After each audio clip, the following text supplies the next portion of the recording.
ఈ చెరువును బలపరిచి మరింత లోతు చేసి కట్ట స్ట్రెంథన్ చేసి ఇక్కడ నీరుని ఎక్కువగా నిలబెట్టుకోకుండే అవకాశం ఉన్నట్టు దీని కింద కనీసం లేదంటే ఒక 50 చెరువులకు నీళ్ళు ఇచ్చే అవకాశం ఉంది ఈ చెరువును ప్రధాన అంశంగా చేసుకొని.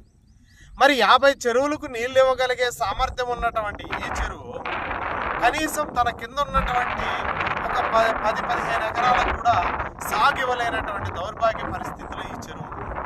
దీనికి కారణం ప్రభుత్వాలు దీనిపైన నిర్దిష్టంగా కార్యాచరణ రూపొందించకపోవడమే, ప్రభుత్వాలు ఇటువంటి తరహా ప్రయత్నాలు చేయకపోవడమే. రైతు బాగుంటేనే దేశం బాగుంటుంది, రైతే వెన్నెముక అని చెప్పేటువంటి మన నినాదాలు మాత్రం చాలా గొప్పగా ఉన్నాయి.